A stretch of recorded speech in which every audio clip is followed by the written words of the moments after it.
So welcome again. This is our final workshop, and today we're talking about teaching students with learning disabilities.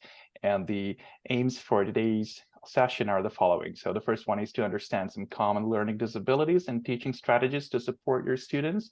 And the second one is to share and explore some adaptive technologies to assist students with disabilities, and a lot of other things that hopefully we're going to achieve today. So I'm giving my floor to Anne, and she's going to, again, start with a little bit of the introduction about her, just to remind us of her profile, and we would just appreciate her presence here and her presentation. So over to you, Anne. Thank you. Thank you very much. And it's nice to see you all on Zoom again, as we met a few weeks ago. And today we're talking about how to create a safe learning environment for children with special education needs. This week is specifically for teaching children with learning disabilities. And again, my name is Anne.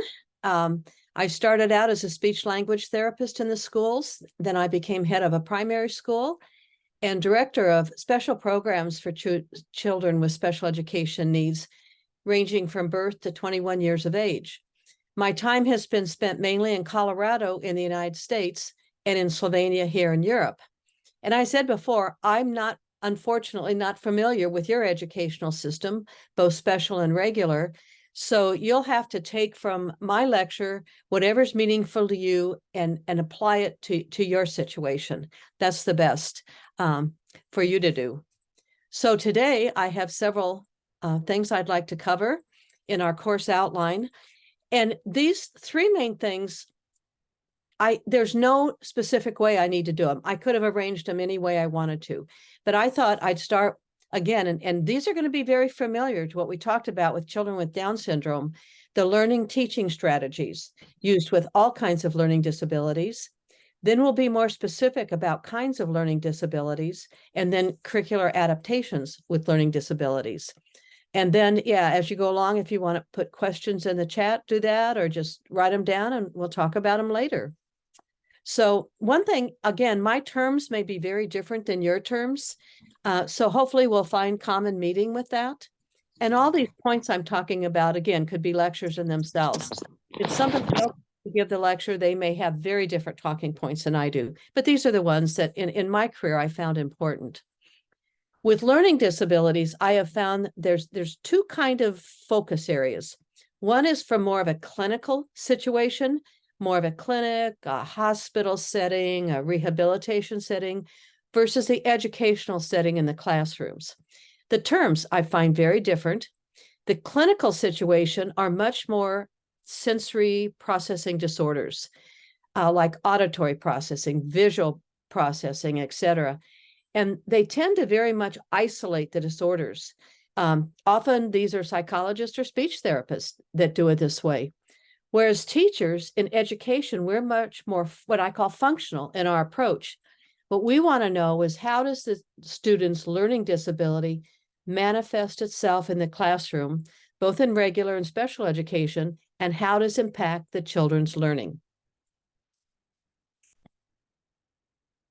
Okay, in the clinical, as I said, they identify the areas of what I'll call deficit or disability in terms of, is it an auditory problem, what the child processes, the perceptual, the visual processing, the visual motor, and attention disorders. If a child with a learning disability is in more of a clinical approach, they would go to the clinic and the treatment would be specifically isolated on these perceptual or processing approaches versus the academic. So we'll consider the child's learning preferences with teaching strategies when using all different kinds of learning disabilities. And of course, in education, the approach that we use is, how does the learning disability of the child affect their educational learning, their reading, their writing, their math, their communication? Often learning disabilities are often referred to as the hidden disabilities, especially until the learning disabilities really starts affecting academics in the classroom. You know, many children with learning disabilities look as normal as any other child. And so we call it a hidden disability because unless it's real severe and you have an early diagnosis, many of the disabilities aren't found until maybe the second year, the third year, or even after. Also, I know there's many different criteria that are used by countries, states, schools to define what a learning disability is. So you'll have to take how that's defined in your system. And then we'll talk about this educational, academic focused rather than the isolated processing approach. I hope that is clear. I'll refer more in educational terms, but I'll try to cross-reference with the clinical terms. So if you get information about a student and it's written in more clinical terms, you'll be able to cross-reference to more educational terms. So some things that we need to remember about the children with learning disabilities, usually they have normal, say, or corrected, visual and auditory acuity. And that's one of the first things we do when a child is referred is maybe having a problem to check to make sure their vision and hearing are okay. And I put corrected because maybe they have glasses or maybe they have a hearing aid, but that's okay. They also indicate normal or even above normal intellectual cognitive skills. And often these are found on, say, a psychological test or something where you have verbal scores and performance scores. Either verbal or performance may be normal and the other may be significantly lower. And often this is the criteria for being learning disabled. And so you might have this discrepancy between the auditory processing and the visual processing in clinical terms. So there's two approaches that are taken, I'd say both clinically and educationally. And one is, can we remediate? Can we close the gap? Can we fix the problem with a child with learning disability? The second is saying, no, that's not going to be possible, but what we can do is teach the child how to compensate, how to cope, how to circumvent the disability and be very functional. Often we'll do these together. They don't have to be exclusive of each other. So again, you may have a child that comes with a lot of assessments or nothing. If you have the information from these assessments, read them and use them, and hopefully they will help you define what the specific learning disability is. If not, as a teacher, you may have information from other teachers' notes, or you have no information and you just have to observe the child and see what you can find out as a teacher. So again, look at whatever information you have. Your informal observation is very good. I find that the regular teachers are so good in describing what the problem is. Maybe they can't use the clinical term or the specific educational term, but they can very well describe what the child is having a problem with. And you can do this through your own formal assessment or just performance assessments. Just have the child perform and see what problems you see them doing that are not typical in the grade level that you're teaching. So the types of learners and teaching strategies cross all types of educational learning disabilities. And that's why, as I said last time, a lot of the strategies and accommodations that we use for children with Down syndrome are used for children with learning disabilities, maybe with vision or hearing problems, anything. So again, I want you to focus on what kind of a learner the child is. And I'll just skip through these because we went through them pretty specifically last time. Are they auditory? Are they visual? Are they tactile? Are they multi? And educationally, this is important because it depends on what kind of educational approach we will use to teaching them, reading, math, whatever. So it's hard to process or separate out the processing from the academic. So like I include it together, auditory, visual, kinesthetic, and then the academic terms. So again, we'll just quickly go through the learning styles. Okay, and you pair the type of learner with the strategy the teacher can use. And it's interesting because you may have a group of 5 children with learning disabilities in your small group, and each one may have a very different learning style. So as a teacher, you are using a variety of different strategies with the different children. So again, we've got the auditory preference learner that learns best by hearing. And these are the list of the strategies that you can use to help the child. It's not specifically saying what the academic adaptations are. We talk about that later, but just ways to help the child, especially with learning disabilities, be able to focus, be able to use either their auditory preference or their visual preference. So these, again, I'm not going to go through them because we did them last time. The visual preference learner learns by seeing. Then we have the different preference strategies. And these get a little bit more into accommodations, where a child who's very tactile, doing a lot with the hands-on will help them learn. And, giving objects to touch or using manipulatives. And this is especially true with the young child with learning disabilities. The visual guides are all good, bookmarks, use of their finger, number line, etc. These are all good strategies that you use with it. It almost doesn't matter if it's reading, if it's math, if it's writing, all these can be used as teaching strategies. And the tactile learner by touching. The tactile learners, you identify right away. You put something on the table and they're touching it immediately, and it really helps them learn.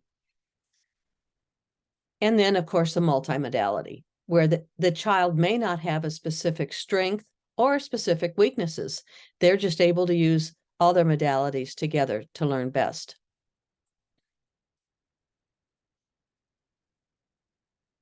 Okay, now let's be more specific about kinds of learning disabilities. And again, here I'm trying to use more academic terms. Again, these terms may be different than yours, but one of them is dysphagia. People will say to me, what's the difference between aphasia and dysphagia? Well, A means you do not have. Dys means you have a little bit, but not all. So it's not really important, but those are just terms. And this affects the communication ability of the child, both the understanding, the reception of language, and expressive, the output of language. Usually this is very tied to an auditory processing disorder that makes the information coming in by hearing difficult to understand, and therefore the child has trouble understanding and expressing themselves. This, go ahead. What you see in dysphagia is children having difficulty attaching meanings to words or to sounds. And it could be sounds, it could be words, it could be sentences, it could be stories. You'll tell them something and they'll look at you like they just don't understand. And again, this is a language processing disorder, and it's not specific to any language. It's specific to the language the child knows, both the spoken and the receptive. With this dysphagia, this is one of the first learning disabilities to be identified. You can usually tell this, usually when the child is around 2, when they're beginning to listen and understand spoken language. When they start trying to put, say, 2 words together to make a sentence, they're not doing it right. They may use what we call a noun or a verb, but not be able to put them together or put them together incorrectly. So usually when we realize a child is having difficulty communicating at a young age, this is a flag that there could be a specific learning disability that will become more significant as the child gets older. And like I said, this communication problem often is tied to the auditory processing. And basically what that means is as sounds that come in as a child's hear, they're all jumbled. They don't make sense. Like you could say the same word over and over, and they're thinking it means different things, or it has no meaning for them. So as information is received, they're not hearing it right. And as it's processed in their brain, they're not figuring it out. Another clue is what we call figure ground. And that's where children can't separate the noise going on around them with what's right immediately with them. And you'll see by their facial expression, they just look real confused. And often they can be quite frustrated because it's all jumbled to them. And we think it's very clear how we're talking, what we're saying, but it's jumbled. So the next is dyslexia, which is basically a reading learning disabilities. And this can come in a variety of different ways. It could be decoding words. So as a child is reading the words, they're not understanding what the words mean at all. Maybe the individual sounds, looking at the letters as well as the words. And a lot of that is their phonetic or phonemic awareness. They don't understand that this sound ties with this letter, and they're not able to make that connection. And they have difficulty identifying individual sounds and words. You may try to sound out a word and they won't understand what you're saying. Usually dyslexia is tied to the reading disorder, and it can be undiagnosed until about third grade, because a child in kindergarten, maybe grade 1 or grade 2, they can get enough information to get by. They have simpler reading books. Teachers are using more strategies for learning. And then all of a sudden at third grade, when the reading level becomes much more advanced, they're reading more chapter books than just, individual pages. There's fewer maybe pictures. There's more complicated grammar. That's when the reading disability really starts to present itself. So when we look at reading approaches, if you look at using a phonetic approach to teach reading, that would be very good for a child with a visual strength, but not good at all for a child who has an auditory disorder, learning disability. The same with sight words. If you use a sight word approach to teaching reading, the child with the auditory strength will do quite well, but the child with a visual disability will not be able to remember the sight words. Linguistic, this can be a visual strength, sometimes not so much an auditory, where as you're teaching the reading, the child can almost guess what the word is just by the linguistic information provided in a sentence, or at least they'll come close to guessing. And then some children, there's not one approach to reading that works better or worse for them. You just need to use both a phonetic, a sight word, a linguistic, or whatever other approaches to reading that you use.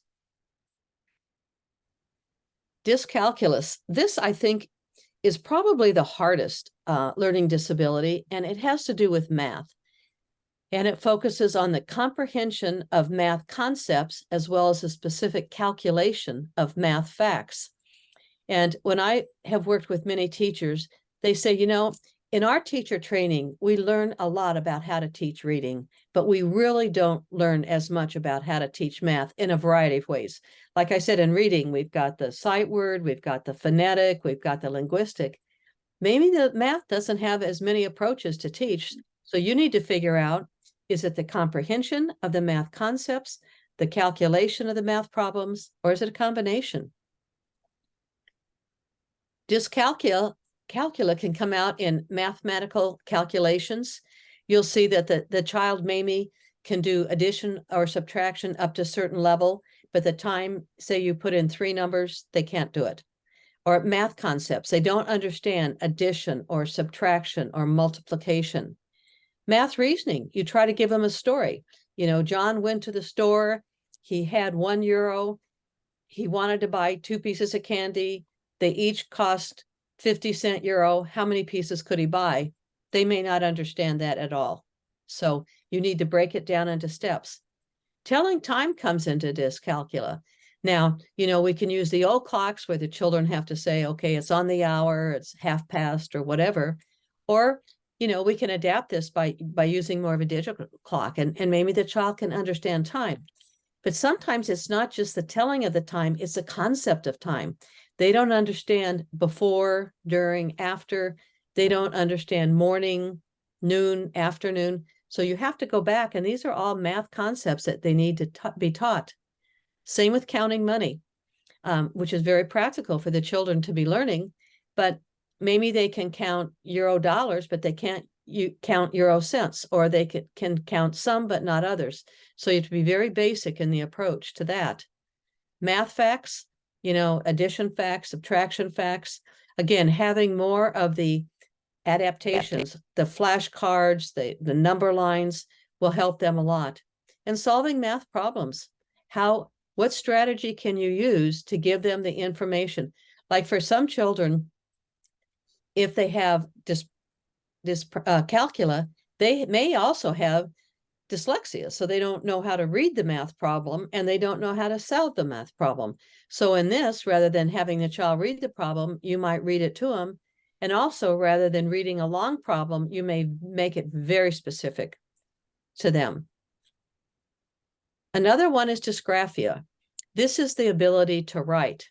It's doing, well, letter formation, also number formations.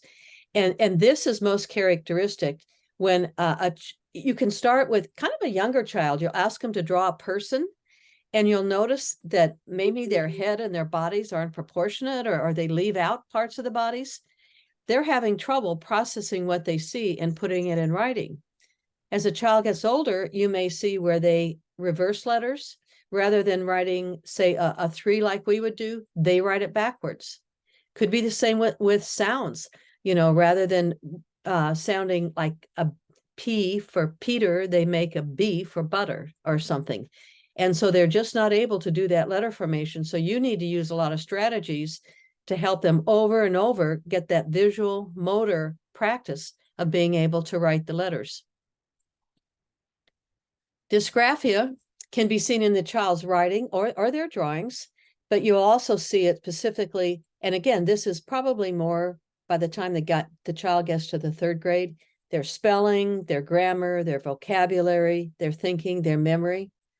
But poor handwriting is very obvious, and it comes out. And so they need a lot of work in letter spacing, motor planning, spatial awareness. They may be able to do the capital letters, but not the small letters, or vice versa.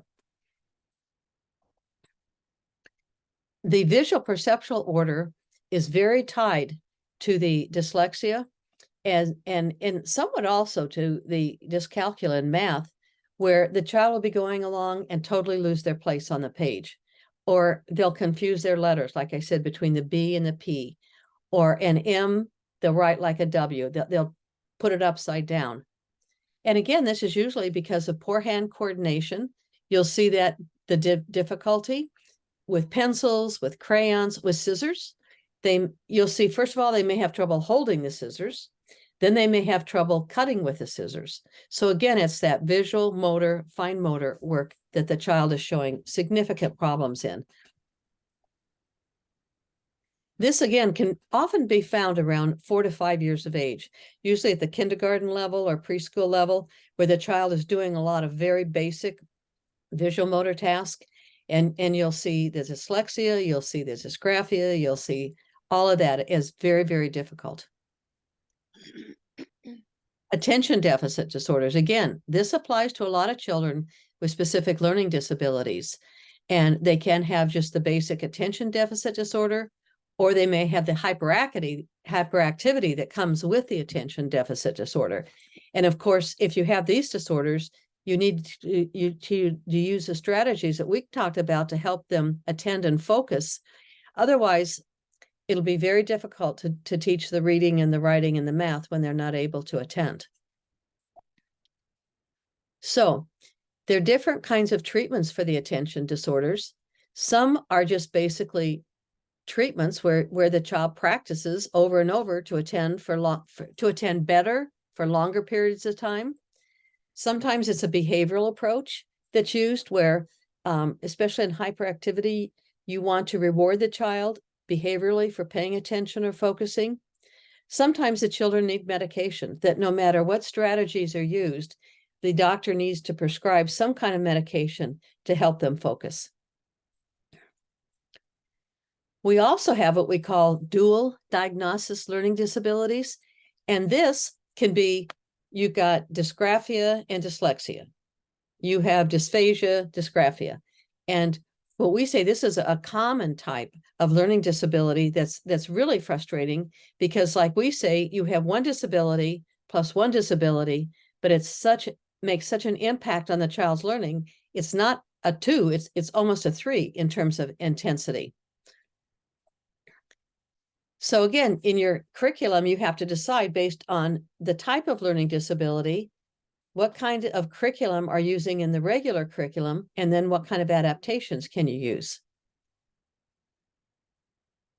In the educational setting, most children with learning disabilities are able to be in the regular classroom or in the regular classroom and then pulled out for specific academics. Because in education, again, rather than focusing on the process disorder, we try to teach what's the best way to teach that disorder academically. So your educational settings will look at starting what are your ideas to adapt materials to use with any curriculum, and again, across all kinds of special education student needs. And these are, again, what we talked about last time. So I'll go through them a little quicker. Time, too much time, too little time. So do you need to give them more time or less time? Again, dividing into smaller segments, because the children with the specific learning disabilities, as we talked about, will have a lot of problems with space, with time, looking at how much is on a paper, how much you're saying auditorily. Reduce the quality of work, quantity of work, so they can focus more, especially in dyslexia and dysgraphia, in terms of the reading and writing assignments.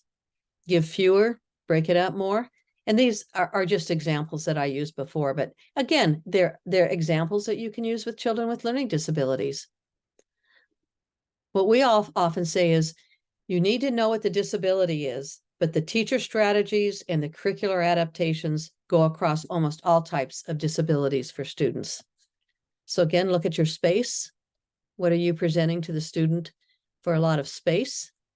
How can you organize the space for them when they're having difficulty organizing the space for themselves? Attention, limit the distractions. We talked about earphones, giving a special space, calling the child's name, showing if they have reading problems, helping them focus on what they're looking at in the motor. And unfortunately, it's these children don't come like a textbook where you have a dyslexia student and these are the behaviors. You have a dysgraphia, these are behaviors. They're usually very intertwined and very mixed up. Again, use a lot of reinforcers. The child with learning disabilities, especially because they're kind of the invisible learning disabilities, children won't realize why they're having problems because they think they're the same as everybody else. And that's why you really need to use a lot of reinforcers to help them learn, to encourage them. There are many, many successful people who've had very severe learning disabilities, and those are good examples as the child gets older to talk about. Like they said, Albert Einstein had one of the most severe learning disabilities ever. So you cannot just say that you use a specific strategy or adaptation with any specific disability. They cross all disabilities. So know your students and select the ones that apply to their specific learning abilities as it manifests to you in your classroom. It's interesting. Here in Slovenia, I worked with a girl who I started with her in preschool, and I consulted with her until she finished I think it was the 12th year. She was in a special British primary school here. And she had very severe learning disabilities in each of those categories that we talked about. And it was very frustrating for me and for the teacher to try to constantly think of different strategies to use, but we'd be constantly talking to each other, observing her, figuring out, just trying different things. And then it would be amazing. She'd come back with something and we'd think, how did she ever know that? How did she learn that? She had her own way of figuring things out. And then we would use her strategies and focus with them. So in the regular classroom, you'll have many children with all kinds of learning disabilities. And, like I said, as a teacher, you'll be able to observe the child and see what kinds of strategies can you use? Can you identify the specific learning disability the child has? And what kind of adaptations can you use? So with that, let's open it up to whatever questions. That's just amazing. Amazing. Thank you, Anne, for that. And yes, so your questions, anybody? So let me just have my first question. So I was thinking of once we well, not diagnosed, but once we observe a disability within a class, like some of my students, for example, how do I tell the parents, well, not to disturb them, not to feel them, hurt in any way, so that their child is having or is showing some manifestations of a disability? So how do we talk to parents? How do we convey that information? Good question. I think it's important to explain as much information as you know about the child to the parent, because often parents think the child intentionally is not learning, that they're trying to misbehave, or they just won't learn because they want to be doing something else. And it's so important to indicate to that parent it's a problem that the child has with receiving auditory and visual information, and that's what manifests itself academically. The child is not trying not to learn. It's quite the opposite. They're trying very hard. And then I think giving the parent, when they're working with the child at home, a few very basic strategies that they can use, because the parent will be very frustrated at home, because the parent will probably try to teach reading like they learned reading. And so if they learned using a phonetic approach, they're going to be using that at home with the child. And we need to let them know maybe the sight word is what this child needs. And so how to use that. Thank It was you. interesting, though, the student I was telling you about that was very, very complicated with learning disabilities, her parents refused any kind of assessment information. And to them, it wasn't that they didn't want to know. They were afraid that she would get classified and that would interfere with her progress in life. And we had to spend a lot of time just saying, it's okay not to do the formal assessments. As teachers, we'll figure a lot of that out. But it's necessary for us to know how to work with her so we can focus her in the direction vocationally that she'll be very successful in life. That's just amazing. Thank you. So again, like I have some more questions, but let's anybody else ask their questions. Maybe you have anyone. So please feel free to ask your questions. Again, you may use a chat box to post your questions. That would also work for us.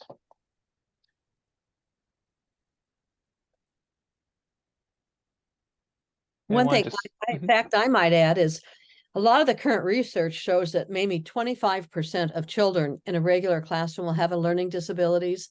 I personally feel that's very high.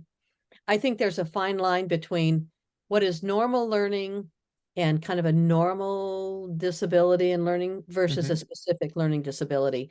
And I mean, my feeling is I think it's more like 10% who have a true significant learning disability. Others just have slower learning patterns or different learning patterns. That's great.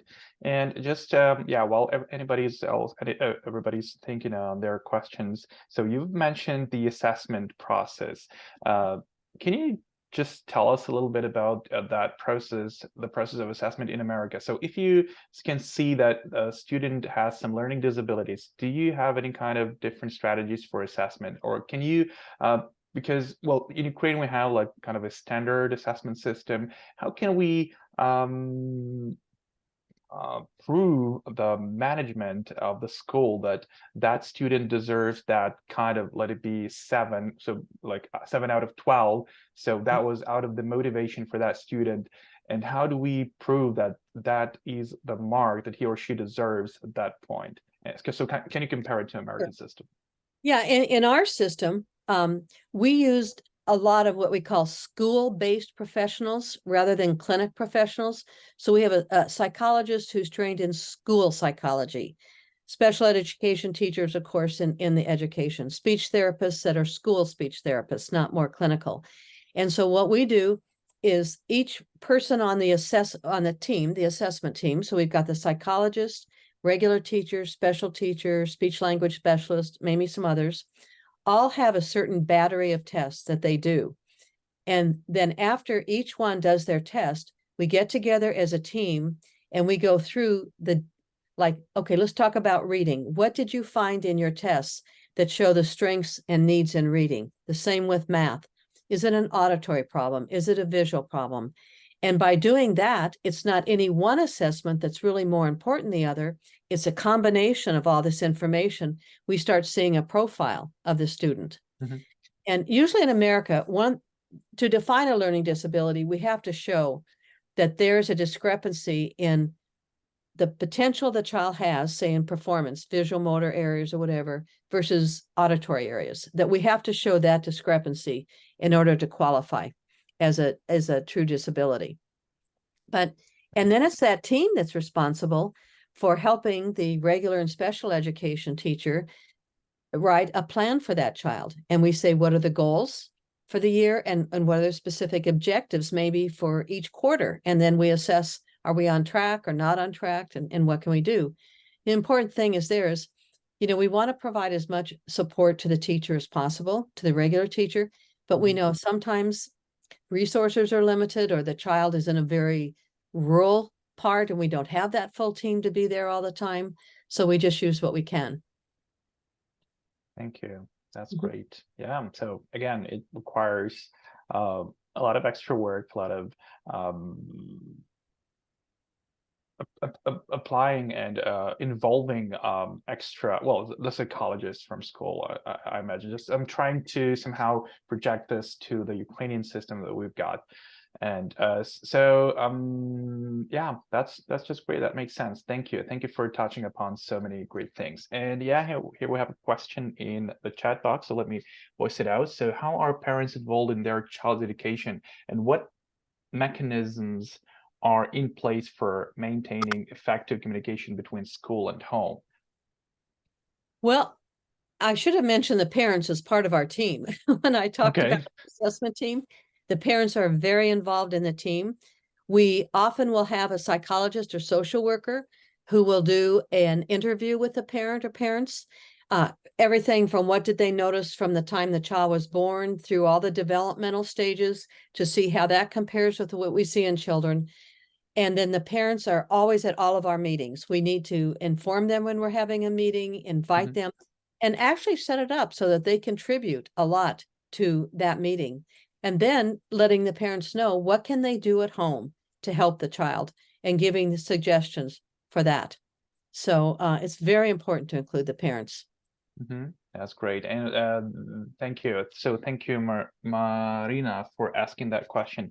And speaking about that, so can I, as just a regular teacher, I don't know, make a set of questions and ask the parent, like you mentioned, what have they observed from their from the birth of their child, anything kind of in their daily life. So can I just ask those questions to the parents? So Absolutely.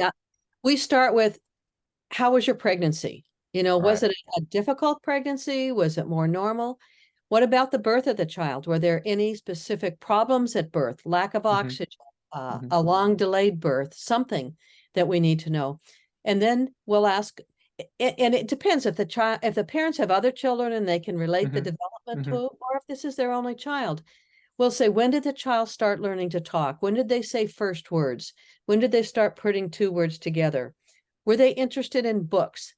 Did they hold the book right? Did they like you to read to them? What about math? Did they play with toys? Did they count things? So that the parent isn't feeling like we are being nosy. We just say, this helps us in developing a total picture of the child, so we know what happened before we see them at school.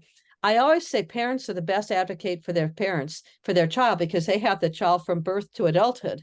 As teachers, we might only have them for 1 year in the child's life. So parents are very important. That's amazing. Thank you. Really makes We sense. also have what we call, it's called Child Find.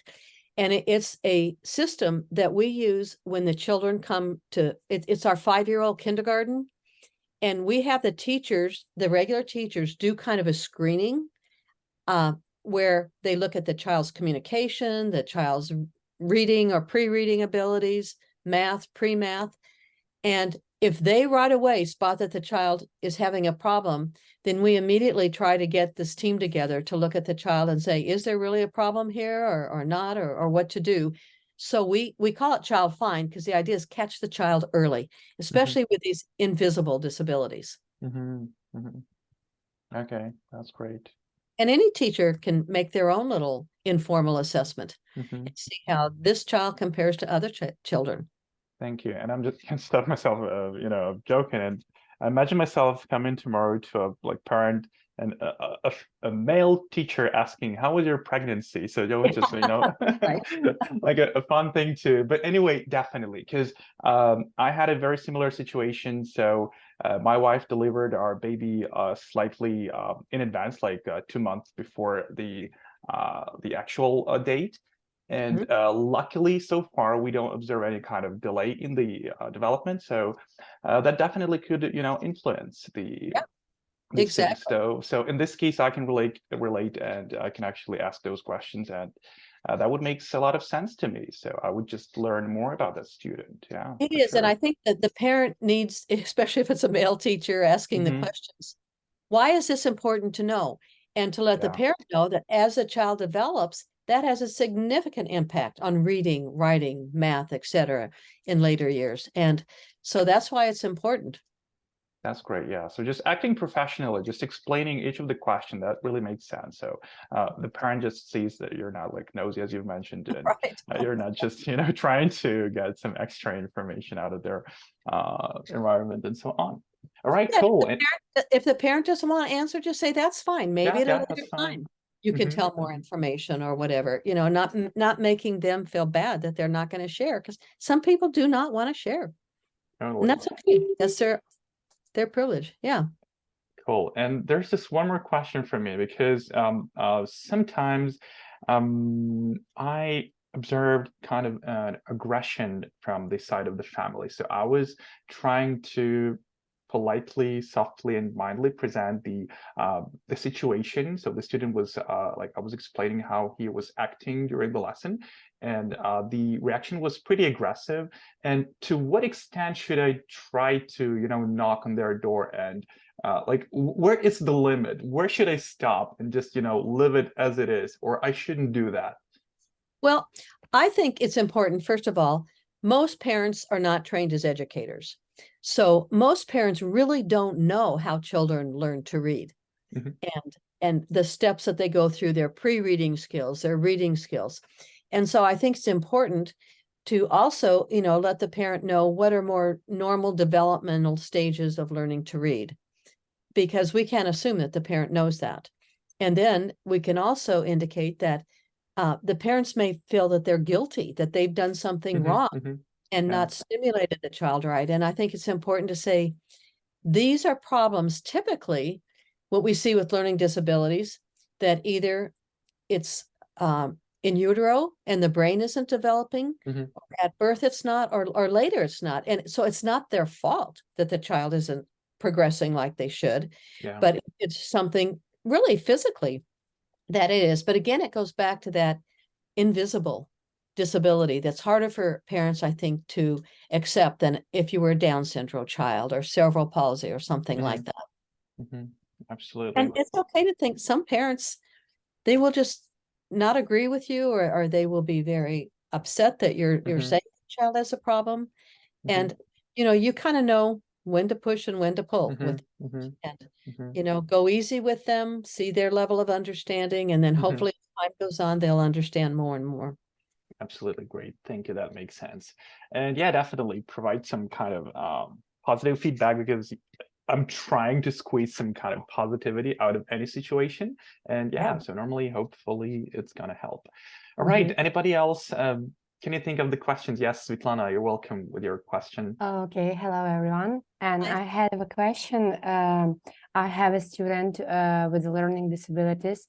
It's very interesting story because he studies at the age of 8, and he became to our school in the 2nd grade. But we have all our plans and all our lessons for him like he's in the 1st grade.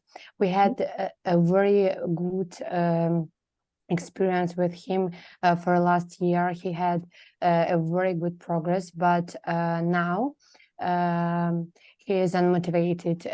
His parents said that he wants to improve this problem, but he doesn't do anything at home, and he decided maybe that school is something like a playground. He doesn't want to do anything in my lesson, in all lessons. He just wants to playing with him, with his classmates, and ask a lot of questions without the topic of our lesson. And he's often asked when our lesson is stop, or how many times it will be continue. So how I should to explain him that school is the place for studying, or how I can improve his knowledge if he doesn't want to do anything at school and at home, and his parents can't influence him. He's in this problem. Yeah, that's really hard, because usually when that happens, the child is just telling you the work is too hard. I can't do it. I don't feel successful. And so then maybe think, maybe you need to back that up to first grade level in things again. Also, I found there are a lot of what they call higher level, lower academic level, high interest, low academic books and things like that. So the child may have a book that's more written for a first year student, but it has more interesting topics than a first grade student's. And often children with disabilities need to have this kind of a book so that they're interested. Also, to provide as much support to the student. And at home, you know, say to the parents, make your learning at home functional and fun. So the child isn't having to work hard at school and then go home and work hard at home. You know, make reading fun. What does a child enjoy? And I think, you know, if the child doesn't enjoy learning, they're not going to enjoy it all. So the more you can reinforce the child, and you know, they may always be behind, and that's okay with the learning disability. That's where you have to say, I'm compensating. I'm not going to remediate this problem. So, you know, the child is maybe never going to get to a 6th grade level in reading, but the high interest, low academic books may be the way to go. Thank you. Thank you a lot. Thank you.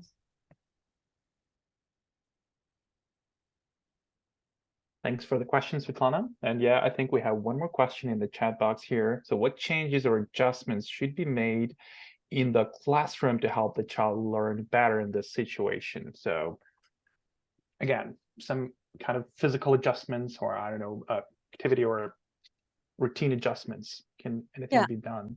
I'd go back maybe to those list of curricular adaptations, because those curricular adaptations you can use whether it's kindergarten curriculum or it's 10th year curriculum. It's just better strategies that the teacher can use to help the child learn the curriculum. And I find those are the best ways to get the child to attend and pay attention. And you know, I don't have with a child, you can say, here's a textbook of what to do. If the child presents themselves with dyslexia, do this. There's no such thing, unfortunately, as a book like that. You just have to go through those list of curricular adaptations and say, what else could I be using that I'm not yet? Great, thank you. Definitely makes sense. Yeah. I find that children with learning disabilities, especially from the 3rd year on, get so frustrated. And often you'll see a lot of behavior problems because they're so frustrated, and letting the child, get them to understand why they have a problem learning. What are their strengths, and build on those strengths rather than try to remediate the deficits. Can I ask a question? Hello again. Hi. Would you be so kind to tell me, how do you think, why is the number of such students raising? You know, I don't think it's truly the number of students with learning disabilities are raising. I think the criteria changes. And so we have lots of children for a lot of reasons who need help. It could be they come from a different language. It could be they're maybe a slower learner, whatever. And I think people try to say those are children with learning disabilities. I don't think they're true learning the criteria, the terms that we have for learning disabilities. They're children who are having difficulty learning, but that is not always the same as having a specific learning disability. I see. I think it's like we have a saying that there are no healthy people at all. There are people who haven't gone under the total checkup yet. Exactly. See, and that's why it's so important. Yeah, exactly. Good. Thank you so much. Thank you. Great. Yeah, it makes sense. So After our courses, I'm afraid to go to my classes because I'm starting to watch it each of my pupil students. Oh, what's the disability here? Yeah, That's true. And that's why I say, whatever you do for a child with any kind of a learning problem, you do for all children. And it makes you a better teacher all around. but you do, you start seeing children in a different way. Okay, Yeah. thank you Incredible. so much. But I Thank also you. appreciate all that you do as teachers for children, and especially with your situation in Ukraine at this time. I mean, what you're doing for those children will impact them the rest of their lives. And my heart is also with you in Ukraine. Thank you, Anne. So from all of the teachers, we do appreciate your presentation. So the last time, the this time, it's just really incredible. And yes, at this point, if we don't have any more questions, and if it's possible, can we just, email those questions if any of them just arise, Absolutely. You have my email, theveil.net is the best one. Feel free. Cool. Yeah, Yeah. we're not going to bombard you with the messages, but just in case, we have some questions, because this is not the last year. Hopefully, we're having such students, and I mean, everything is changing, and hopefully in the future we're going to have some questions, and we're happy to have such an expert here, and that's going to be really great to be able to address you. And one thing I always say, I'm very lucky because of my background as an elementary principal and director of special education. I'm surrounded by many kinds of educators who are so much more known than I am in terms of their skills and expertise. And I've had the opportunity for 30 years to be around them and learn from all of them. And if I don't know the answer, I'll often find the person to go to. So I can be a resource that way. That's amazing. We I don't appreciate have all that. the answers. That's a perfect networking strategy for us. Thank you so much. So yes, at this point, Anne can have her own time and have a good evening. And thank you so much for being here again. And we're going to continue with our teachers. So thank you one more time. And Good, my pleasure, lots and of good luck love. to all of you. Bye-bye. Thank you. Thank you. Bye. All right, cool. Thanks everybody for staying here. And yes, let's continue our work today. So hopefully we're not going to have it like a lot of work, but again, let's just think of our activities. So the activities you've prepared up to this point. So this is our final workshop. So the last one that we're cooperating and working in the breakout rooms. So just 20 minutes for that. 4 breakout rooms, the same document. And you also have a link to the part of the toolkit. Please stay with us because after the breakout room, I'm going to also share some of the some additional benefits of the toolkit that is going to be shared with you. So please stay tuned, and we're going to discuss that. I'm going to share the file with you. I'll do it actually in the chat here and in Telegram as well. So please, again, if you have your Word or Google Doc file, you can attach it to the to this file that I'm sharing right now. Okay, for our breakout rooms.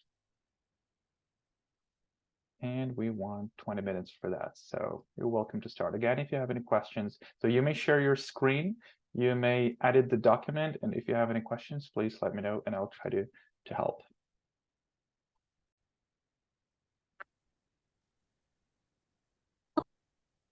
Welcome back, everyone. Thank you for your active work, and we do have some results here. So let me share my screen and let's present the activities of the first group. So anyone, feel free to make your comments. It may be one presenter, it could be a set of speakers. It's up to you.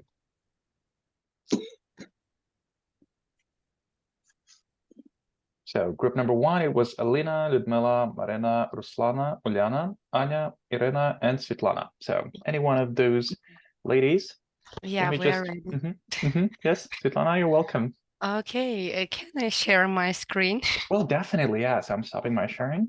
There we go. Perfect, thank you. Okay, I would say that I will share my screen with my activities, and my colleagues write some notes about their activities in our table.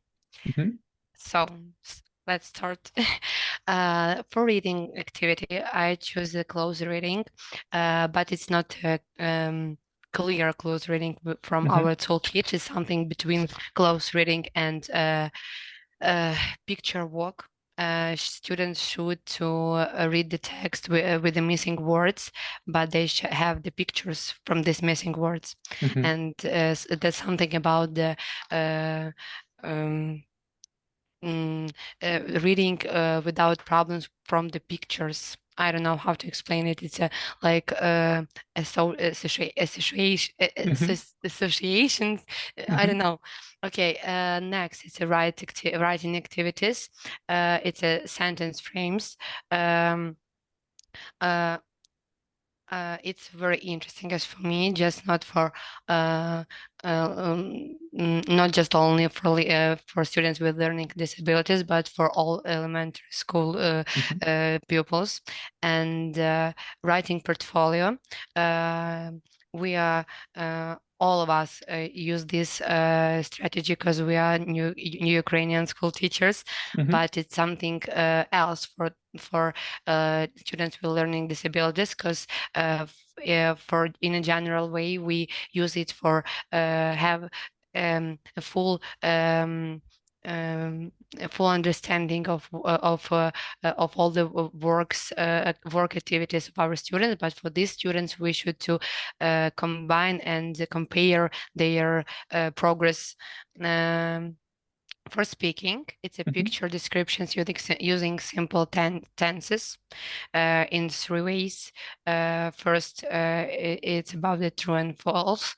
The second, it's answer the questions from the pictures, but it's a picture for reading, for writing, but we can use it for speaking.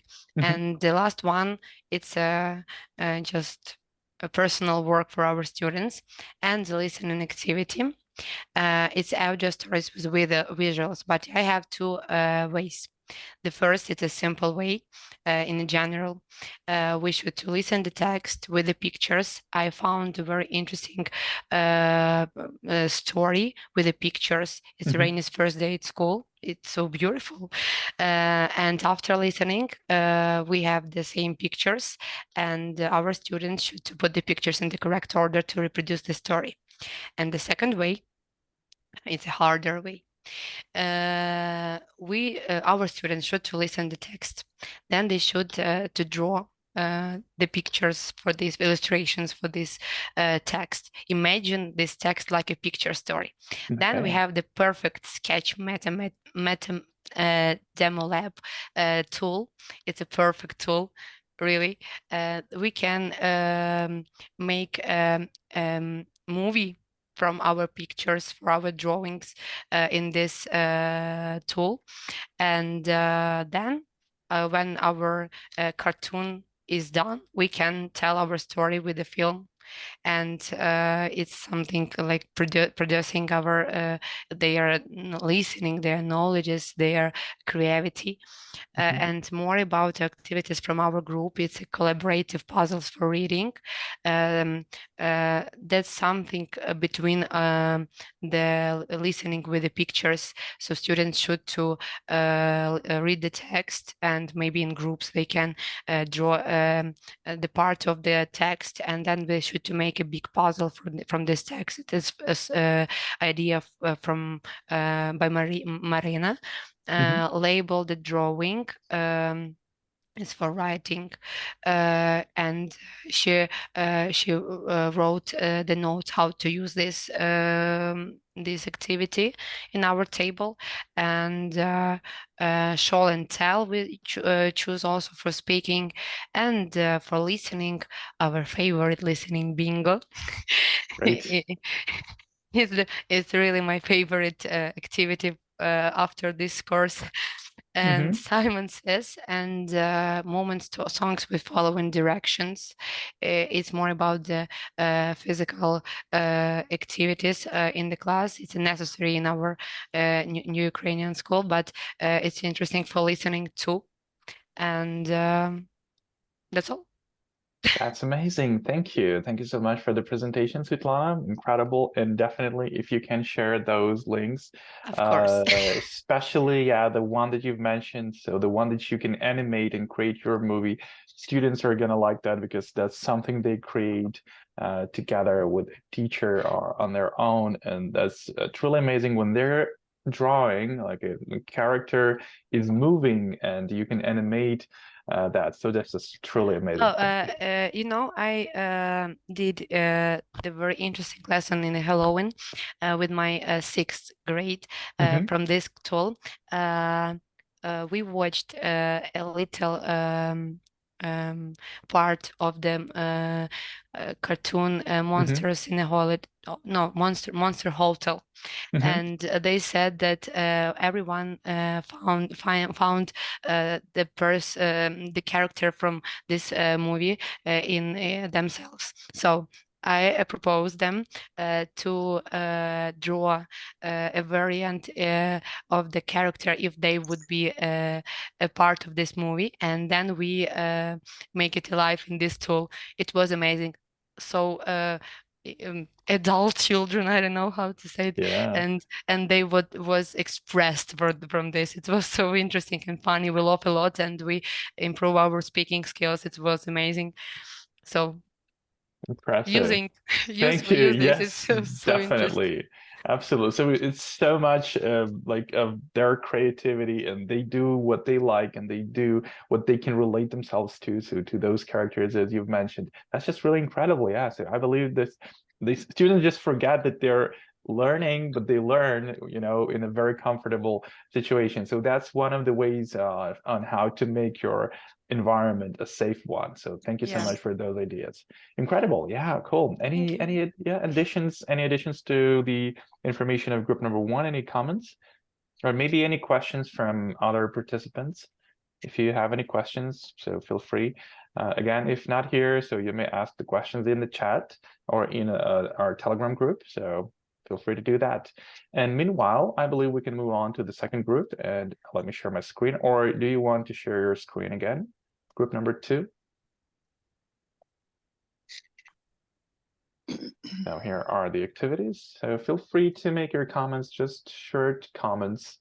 And again, I can help you remember. I can remind you who that was. So Cesara, Natalia, Ruslana, Nadia, Natalia. Oh, we have a lot of Natalias here. Tatiana and Yulia. So you're welcome. Just to make your comments on how would you adapt the activities, maybe from the toolkit, maybe you were inspired to create some activities that you would do differently. So any comments? I think Yulia was already talking today and she was asking a question. So can you please be so kind to just tell us about the activities of your group? Okay. Thank you. You're welcome. So for the reading, we have chosen the exercise picture walk. The idea is that we show some pictures related to the story we're going to read beforehand, and try to discuss a little bit before we start reading to make some predictions or children's opinion about the text, and then we start reading the text itself and doing the exercises for comprehending the text. Another one would be personalized vocabulary. It's just matching the picture to the word.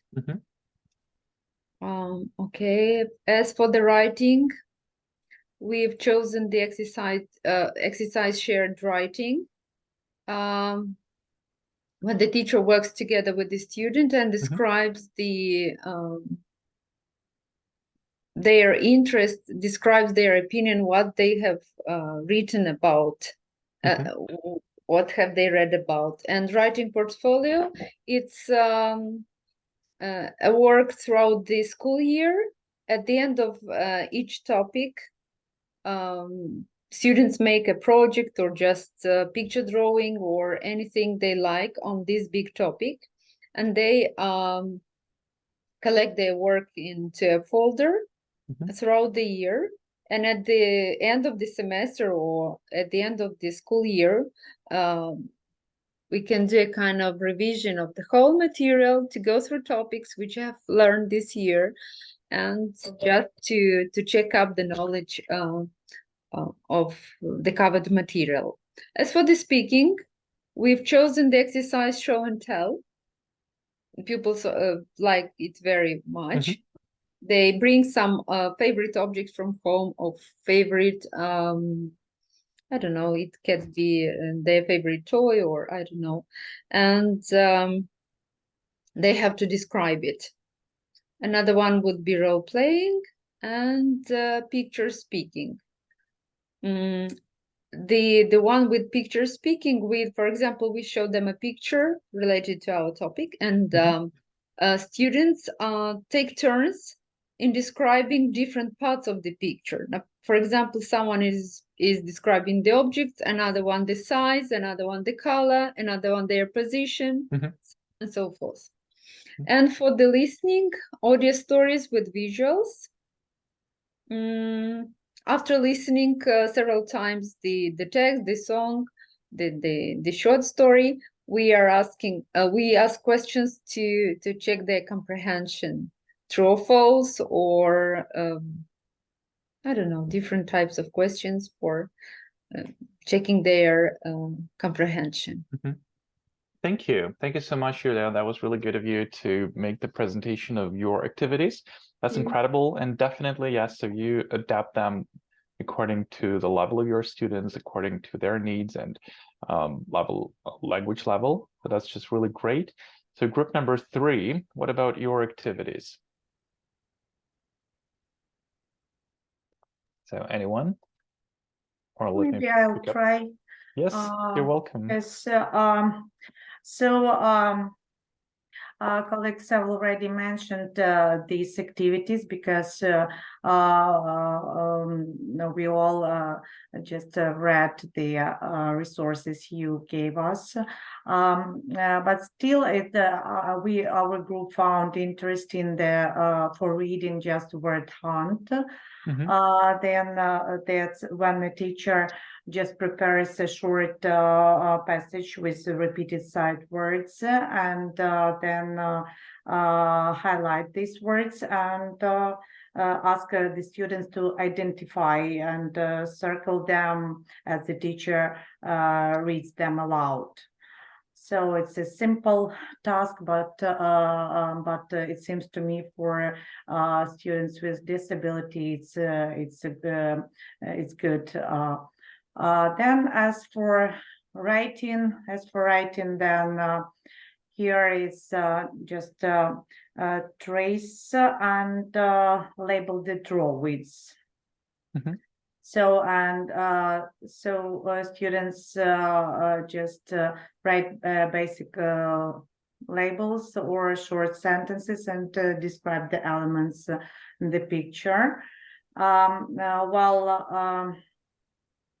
So here is in speaking, that's like a picture description when we ask the student to bring any object to class and just describe using the color or shape or maybe some other things, specific things. It depends upon what object he or she brings.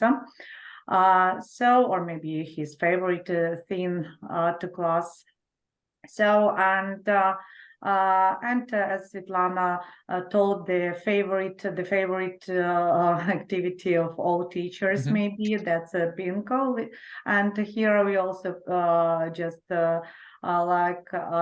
just listening bingo. I want to just repeat because we all know how to do this activity. And as for me, for example, I like practicing. So last week I practiced with a disabled child I'm working with. It's like drawing dictation. Right. Yeah, he likes drawing. He likes drawing very much, and that's why. So I just tried to for him to listen to what I tell, and he tried to draw. So the words or the objects where they were situated, just we were drawing the some trees or sun, or lake, and so on. That's all. That's incredible. Thank you. Thank you so much. Yeah, so those ideas actually give us, again, another chance to get the inspiration, another chance to get the different point of view on the activities, like the activities we know, but different teachers can apply them in different ways and can adapt them in different ways. And that's what we do here. So we share that and we get that fresh view and fresh look on those activities. So thank you so much for that. And please, can you tell me your name just because I can see it? Yeah, I'm sorry today. It's fine. Ludmila Thank you, Ludmila. Thank you. So just for me to know that you were present and participated. Okay, thank you. Thank you so much for that, group number 3. Yes, I'm Helena, you're sorry. welcome. Yes, you're welcome. Due to our topic, I mean, if we have writing, there is one more activity. I do it during my lessons because I have such a student. I figure the object, I mean, I put from 1 to 10 in a shape of a cat or in the shape of a dog. And I ask him to repeat the numbers to learn from 1 to 10 and draw a line. And then at the end, the child can see the animal or the object he was drawing. Oh. And then I ask him to name this object and to say the word. He likes to do such work because all the others are difficult for him. Thank And you. it is interesting because he can see the animal which he has drawn. Absolutely. So absolutely achievable task, something doable for the student and something pleasant. And that's definitely what we want to do. So if you remember, small steps, even small pieces of success are actually a great success. So thank you so much for sharing that. That's just amazing. Cool. All right. Anything else to add here, or we can move on to the group number 4. And just short comments on your activities, on some vision that you have on reading, writing, or any other activities for students with learning disabilities. So those who have difficulties, now we have a deeper understanding on how it works, on how to adapt our activities and how to treat those students. So group number 4, hope you had a discussion, and if not, please make sure you can add some of the activities after the session, so no problems at all. All right, cool. Looks like we want to continue, and let me just, am I sharing? Yeah, I am sharing. Let me just tell you just a few more words about the the toolkit. We're going to share it with you in a while, so that's why please stay tuned, stay connected within our group in Telegram, because we're going we're going to share it with you. So it has a table of contents, so it has like bookmarks in so you can open it in any PDF viewer and you can just navigate easily to the necessary parts that you need. And there is one more part that you didn't have access to so far. It is the additional resources for educators. And it contains a lot of useful websites as well as resources for the teachers. So the things that I recommend are at the very beginning. So the small courses for addressing challenging behavior, very practical, very achievable, very useful. So please go through them. It's like 2.5 hours estimated time of completion, but you can complete them much faster. And just make sure you go through them. They are absolutely free. They were recommended by Daniel Leach and really worth trying, and really they're going to even more expand your understanding of teaching, of the problem of teaching students with some special educational needs. So just go through these links. Don't do it like in one day. Just take your time, scan the QR codes, or just click the links and just go through those courses, go through those. So there are some short descriptions on what they deal with, like trauma types and post-traumatic disorder activities, and so on and so forth. So just go through that. There are different activities, there are different strategies, there's a lot of theory, but in a very comprehensive way. So just make sure you have a look at that. And speaking about the certificates, again, stay tuned because we're going to issue them to you as soon as they are ready. We already have your names and surnames. Thank you for that. And yeah, just stay in the group and we'll let you know once it's done. And there is one more thing that we'd like you to do, is to do a short survey after this session. So please, we're going to finish in a while, so please take your time and do it today if possible. We would really appreciate that. So remember, your voice is really important to us. So please, you're going to have the questions like this. You want to describe some expectations, if they were met or not. You want to provide some, well, the things that were useful for you in the course and the things you would change, or something of your expectations that were not met, or something that you didn't like, or something that was not very effective. Please let us know about that. So that's going to help us to improve the course. So you're making a contribution for not just yourself, but for the future teachers who are going to participate in this course, and for the students who are going to then later feel the results of your professional growth. So thank you so much for being with us during this course. And yeah, please stay tuned. And at this point, if you have any questions, you may ask them. I have one. Yes, Svetlana, you're welcome.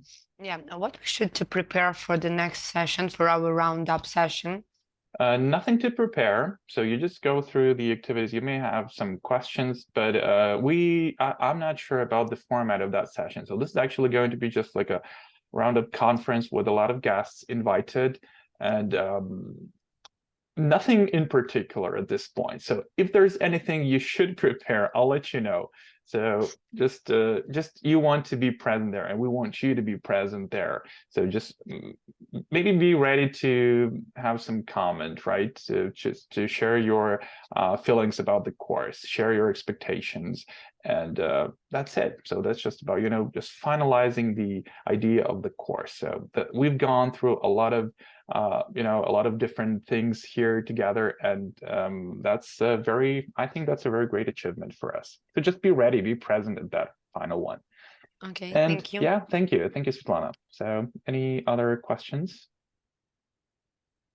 And again, remember, you may ask your questions in the chat. And thank you for the reminder. I just totally forgot to send the invitation for today's meeting, but you were ready. You had your schedule. All right, cool. At this point, I would like to say a huge thank you one more time for all of your success, and stay safe and have a good evening. Bye, everybody. Good night. Oh, Thank you. to you. Thank you. Good evening. Thank you. The same Thank to you. you. To See you. every one of you. Thank Thank you. you. Thank you. Thank you. Bye-bye. Goodbye. Bye.